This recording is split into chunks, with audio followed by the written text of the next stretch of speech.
there is no negotiated future here, at least not unless the battlefield significantly shifts against the military and they feel backed into a corner, although that might only convince them to fight harder. Welcome to Global Dispatches, a podcast for the foreign policy and global development communities and anyone who wants a deeper understanding of what is driving events in the world today. I'm your host, Mark Leon Goldberg. I am a veteran international affairs journalist and the editor of UN Dispatch. Enjoy the show.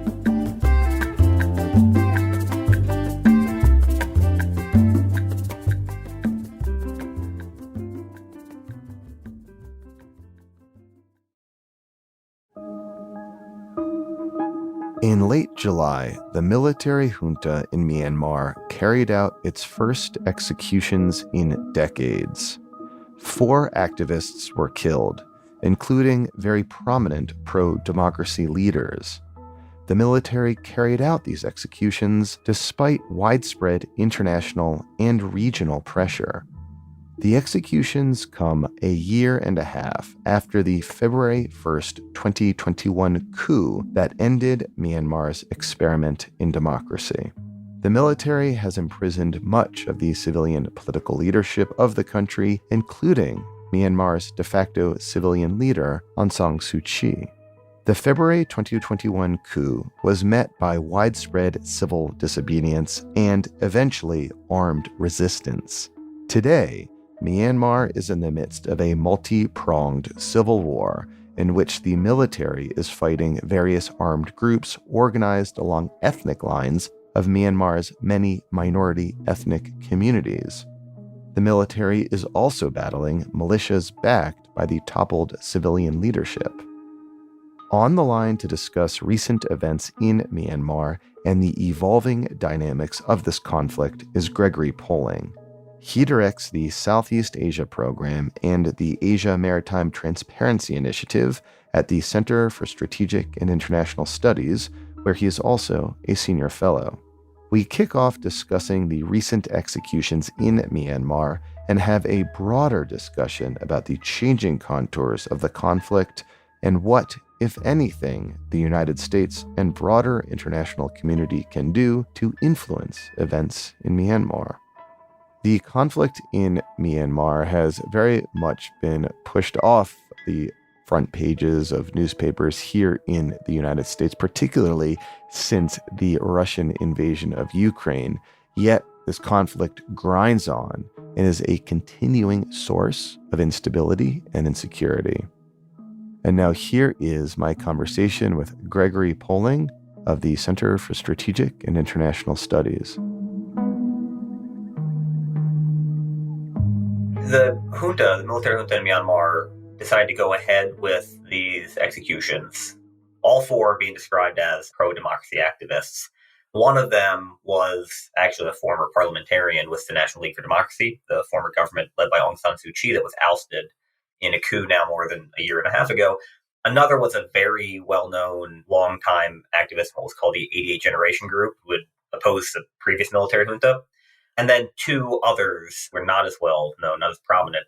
All 4 were executed despite pleas from the whole international community and especially Myanmar's neighbors in Southeast Asia, including Hun Sen, the Prime Minister of Cambodia, who currently holds the ASEAN chair, who had made a personal plea to Min Aung Hlaing, the general who leads the military junta in Myanmar.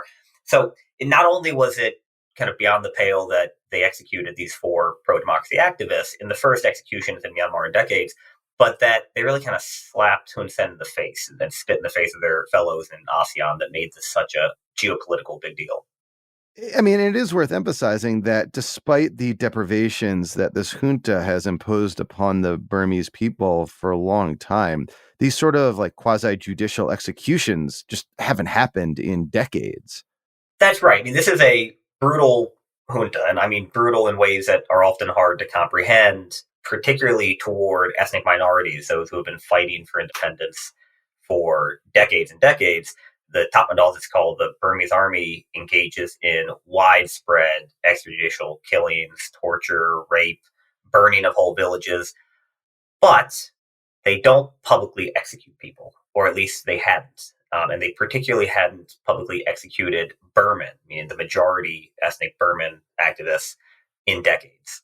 And what is the significance of the fact that they did indeed execute these ethnic Burmans despite the pleas not only of like the United States and of Western leaders, but of leaders within their own regions, within ASEAN? In part, you might say that this shows the military leadership going more into siege mode, although what exactly Min Aung Hlaing and those around him are thinking is anybody's guess. But this is a pretty clear sign that they have no interest in dealing with the opposition. They have no interest in what international parties have to say about the matter. They're willing to break every taboo and burn society to the ground if that's what it takes to maintain power. So I wanted to go back a little bit and have you explain how we got to this point. In the immediate aftermath of the coup in February 2021, we saw just massive civil disobedience by Burmese in many parts of the country, which was followed by a swift and brutal crackdown by the military. Can you just explain how that civil disobedience has evolved and also how armed resistance to the junta has sprouted up in the period since the coup in February 2021? So the coup was launched on February 1st, 2021. It was the end of a month-long saga of Min Aung Hlaing, who was the commander-in-chief of the army at the time, complaining about alleged irregularities in the election of late 2020, all of which seem to have been invented. But the bottom line is that the military and its favored party were embarrassed by the overwhelming victory of Aung San Suu Kyi's National League for Democracy in yet another election. And so they launched this coup, and almost immediately you have a civil disobedience movement, what became known as the CDB, pop up across the country in both Burman majority districts in the lowlands, the heart of the country, and up in the highlands and ethnic minority areas, in which people at first took to the streets in protest. But even after the junta cracked down pretty brutally on those street protests, people continued to refuse to pay taxes, refuse to pay their energy bills. Teachers refused to go teach. Doctors refused to show up to work at state-owned hospitals. I mean, a real effort to just shut down all parts of society linked to or that might give legitimacy to this new military government. And that continues to this day in a lot of ways, including folks still not showing up to work in many cases and not paying their electricity bills. In the meantime, the armed opposition began to coalesce. So you had what started as members of the civil disobedience movement and those linked to the former leadership of the National League for Democracy, which had been running the country since the last election, start to shift from just passive, nonviolent opposition to armed resistance over the course of many months. A lot of this ended up being grassroots led. So you had what are called People's Defense Forces, the PDFs, hundreds of these, arguably, that sprouted up all over the country. And these PDFs, it's worth emphasizing, these are essentially like cells, right? Like resistance cells. That's right. These are comparatively tiny, usually locally based, so say a single village, a single township, rising up to oppose the forces of the junta. And at the beginning, they had very little connection to any formal opposition. So while this was happening, you did have the core of what's now the opposition government forming on the border with Thailand. So kind of half in Thailand, half in the borderlands. That at first was called the Committee to Represent the Pidong Suhluto, which is the parliament. So these were all former parliamentarians who had escaped after the coup and made the core of this opposition. That eventually morphed into what's now called the NUG, the National Unity Government. And that's because these parliamentarians in the Committee to Represent the Pidong Suhluto brought in a bunch of others, mainly ethnic minority organizations and civil society organizations. They formally abrogated the 2008 constitution under which they had been parliamentarians, and they've set up this new interim government, including an interim constitution, though this charter is very vague. So they are the core of what's now thought of as the opposition government. But they exercise, at best today, maybe control over half of the PDFs, and that's very loose control. Still, probably half of these PDFs operate entirely independently, just fighting the junta based on local grievance. And then you can't talk about any of this without talking about what are called the EAOs, the ethnic armed organizations. So the EAOs are a hodgepodge of a couple dozen different ethnic minority-based armies, mostly operating in the borderlands up in the hills, that have been fighting the junta for decades, some of them since independence, immediately after World War II. They've got most of the guns in the opposition. They're the most effective fighting force. Some of the PDFs are closely aligned with the EAOs. The EAOs have a very contentious relationship with the National Unity Government. And so you've really got this multi-pronged civil war now, in which the junta, on its best day, might control 40% of the country. Some of the EAOs control their own fiefdoms that are quite large. The NUG controls very little of the country, but can claim a significant amount of legitimacy, at least in the eye of the international community, and nobody can get the upper hand. It's worth perhaps spending a little more time discussing these ethnic armed organizations, these EAOs, because as you noted, many of these entities have been fighting the military for generations at this point. They have their own histories, they have their own objectives. And you noted that these are indeed the most effective fighting forces against the military junta at this point. Can you just perhaps paint that landscape a little bit and describe who these groups are? So the largest of the EAOs, those who in many cases share the names of whatever state they're in. So in Karen State, or Cayenne State as the junta renamed it, you have the Karen National Union, which is the political arm of the Karen National Liberation Army, which has been fighting the Burmese state since 1947. I mean, it's arguably the longest running civil war in the world. And they have been fighting for most of that time for outright independence, although at times they may have accepted autonomy within a federal union. That's on the border with Thailand. If you start moving up the Burmese border and then around, you get the Karenni. The Shan state, which is the largest state, is home to numerous ethnic armed organizations.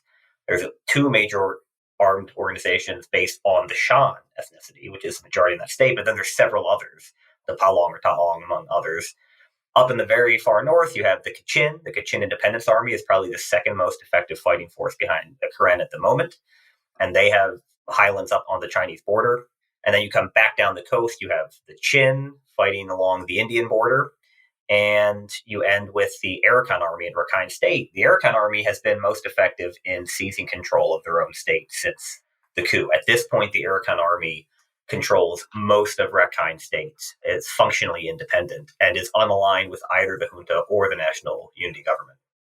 So you've described just like a multitude of armed ethnic armies operating in Myanmar. And, I think it's fair to say, as you suggested earlier, that they will likely have a tense relationship with the National Unity Government, which is made up of the ethnic majority group to whom they have long opposed and taken up arms. Is there any attempt or opportunity for reconciliation between the National Unity Government and many, if not most, of these armed ethnic organizations? This is really the million-dollar question because, as I said earlier, the National Unity Government controls very little, if any, of the country. They have very little control over the PDFs, the local fighting forces, and they don't have the strength to take the fight to the top medal, to the military, without support from these EAOs, these ethnic armed organizations, who are by far the most effective fighting forces opposed to the junta. Since the coup, the NUG and its precursors have found sanctuary and some support from some of the EAOs. Many of them operate in areas controlled by or adjacent to those areas controlled by the Karen National Union, but only parts of the KNU actually support the opposition. Parts of them just want to stay neutral. And there's a significant amount of distrust there. I mean, for many Karen, like all the ethnic armed organizations, the junta, of course, is a brutal enemy to be opposed at all costs, but they're not quite sure that the NUG is any better. They believe that Aung San Suu Kyi was better, and they feel that she betrayed promises of true federalism and peace. And so I think they're very hesitant to throw their lot in entirely with any Burman majority force, whether it's the NUG or the junta. The Kachin Independence Army has been loosely aligned with the NUG since the coup, but has kept its distance. It does work quite closely with some of the PDFs, and it has used the coup as an opportunity to redouble its own offensives against the junta, but that doesn't mean that it's going to subject itself to centralized command and control or anything, or be part of a federal army with the NUG. The Karenni and the Chin are the two who have probably been most closely aligned with the NUG, but they're not large enough fighting forces to make a difference here. The largest ethnic army in the country is actually the Wa, what's called the United Wa State Army, up in the northern corner of Shan State. And they're staying out of it. They've got very close ties to China. They effectively control their own independent fiefdom. They don't really care who wins this fight as long as they get to stay independent. The swing vote here might end up being the Arakan army.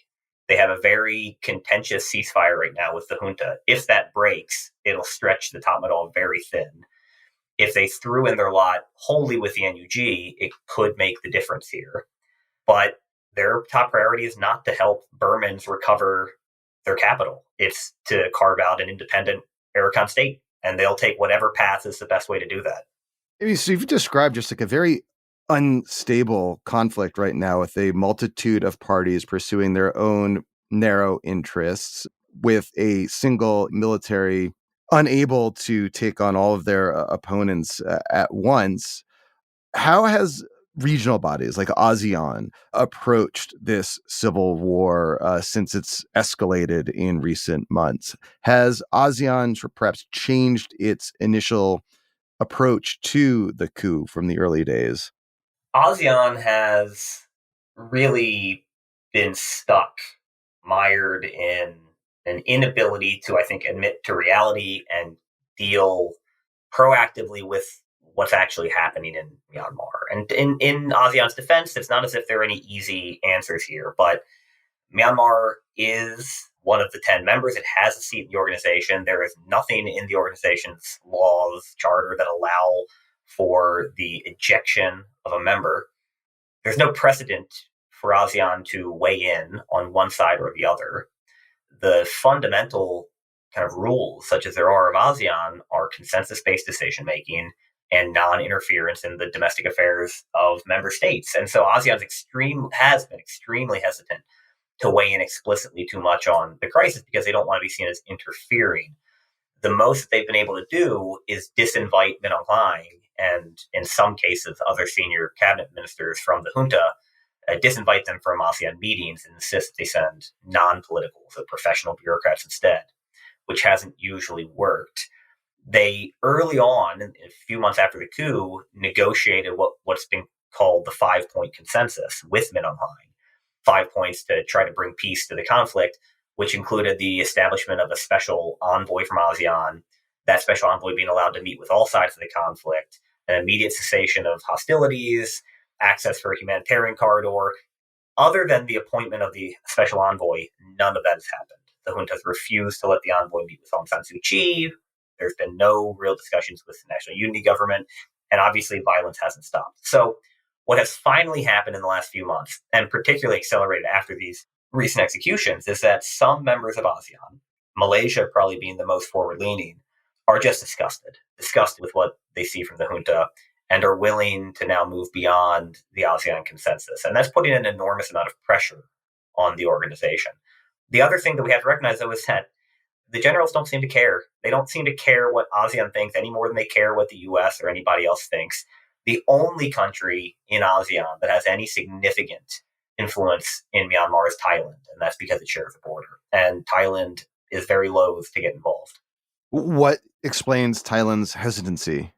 Well, it probably doesn't help that Thailand is currently led by a military general who himself came to power in a coup, Prayut Chan-o-cha, who has a close connection of sorts with Min Aung Hlaing, and so they have a personal connection that seems to keep Thailand out of the fray. Although the Supreme Court of Thailand has suspended Prayut Chan-o-cha at least for a month, so Thai politics could change. But Thailand has been a front seat spectator to chaos in Myanmar for decades now. It hosts a huge population of Burmese refugees and those from the Karenni and others along the border. It has had to deal with all of the effects of that instability of these ungoverned spaces on the border for decades, whether it's through drug trafficking, people trafficking, arms trafficking, violent crime, and gambling. And so Thailand's number one concern has been to shore up the border and try to keep the violence from spilling over. it seems very hesitant to get proactively involved, perhaps because it doesn't believe that the opposition can actually win. That's probably why Pride wants to keep out. But perhaps more generally because it assumes that there are no good solutions at all and that getting involved will only get it sucked into chaos. So you've described like a diplomatic context that seems very sort of stuck in the rut at the moment with very little progress. You've also described a similar military situation on the ground in which the national unity government cannot be expected to make huge territorial gains. Neither can the Tatmadaw. Meanwhile, all these ethnic organizations have their own interests that they are pursuing. Yet you wrote recently that in the midst of this sort of morass, you do see an opportunity for the United States government in particular to take some meaningful steps that might tilt the situation in the favor of the national unity government. Can you explain your suggestions there? I think the time has come for the United States to make a difficult decision on Myanmar policy. We've been essentially tinkering for a year and a half. I think everybody's assumption early on was that unfortunately the junta would eventually crush the opposition and reimpose control, which they've done repeatedly for decades ever since independence. But now we're a year and a half into this opposition. The PDFs and the AOs are holding their own. The military is losing control of the country. There is no negotiated future here, at least not unless the battlefield significantly shifts against the military and they feel backed into a corner, although that might only convince them to fight harder. But so much of our conversations have been focused around, should we sanction this specific entity? Should we try to cut off hard currency to the regime in that specific way? What should be the language of this diplomatic missive? And it all misses the fundamentals. This is a revolutionary war being fought against a brutal, insular junta that does not care and will not negotiate. The only way this is going to be resolved is on the battlefield. Either the opposition will lose or the junta will lose. And if the U.S. accepts that, then its options become much clearer, even if not particularly palatable. Either the United States can recognize and support the opposition or some coalition of the opposition, or it can sit back and watch as either the state fractures, which seems the most likely option, or the junta wins, which I don't actually think they can at this point.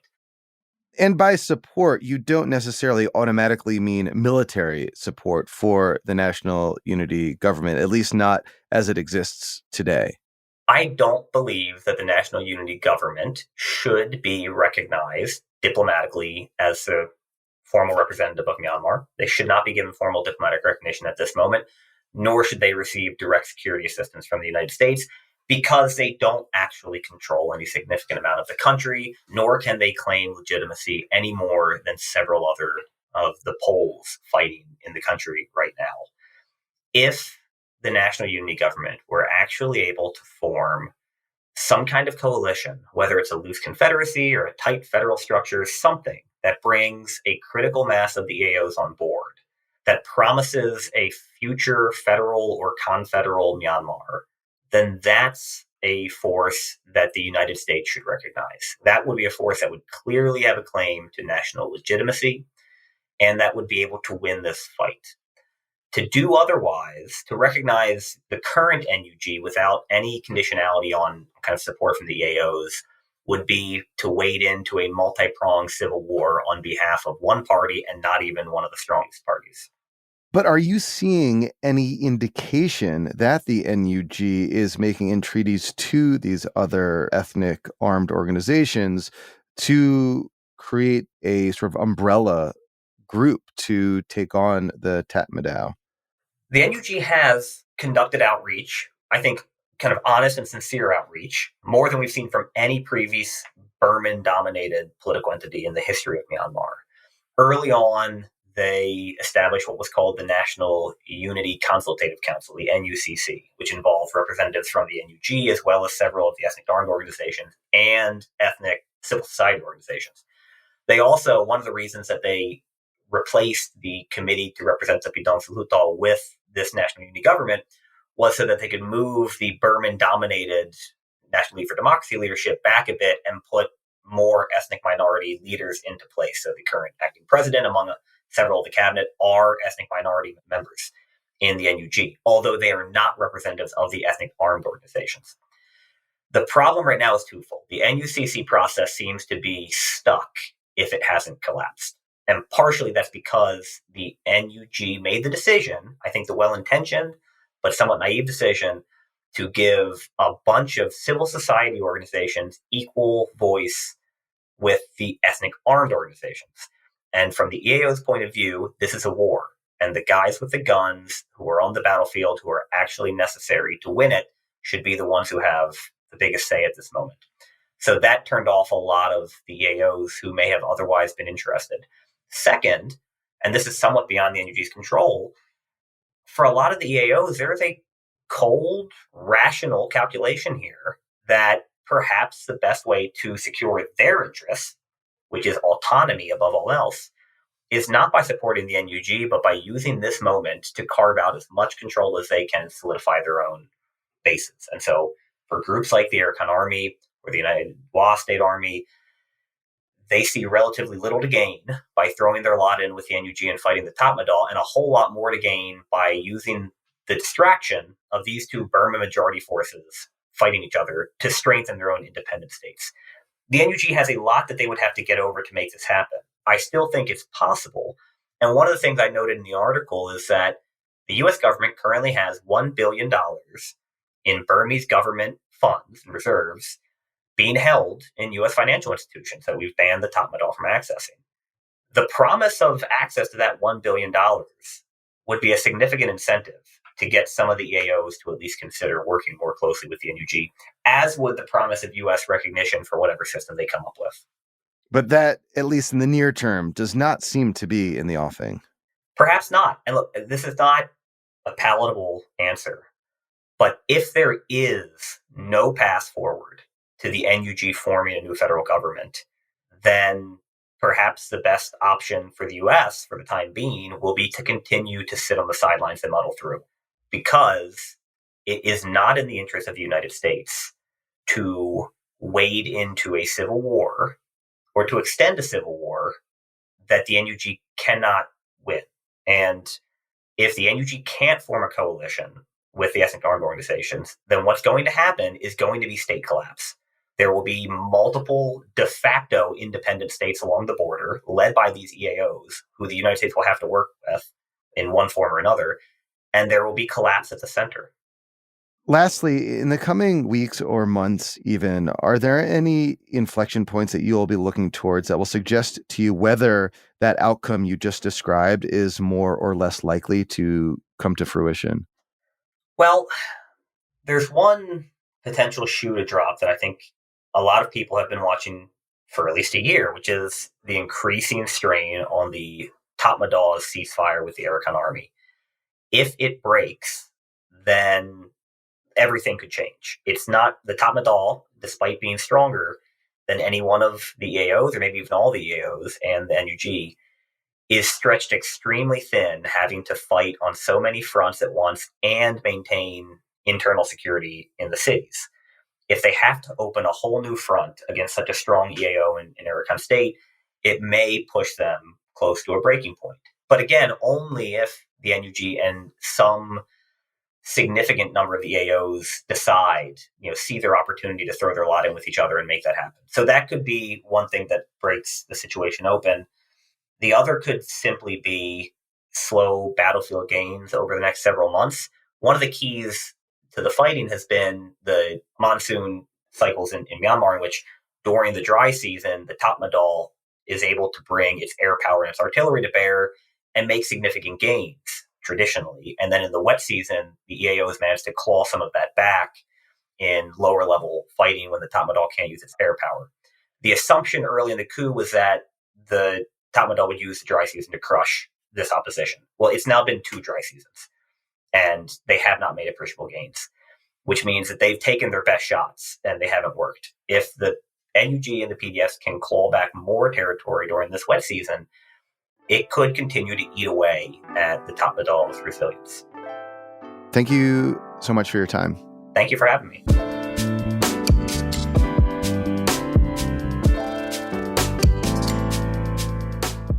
Thank you for listening to Global Dispatches. Our show is produced by me, Mark Leon Goldberg, and edited and mixed by Levi Sharp. If you have any questions or comments, please email us using the contact button on globaldispatchespodcast.com or hit me up on Twitter at Mark L. Goldberg. Please rate and subscribe to our show on Apple Podcasts.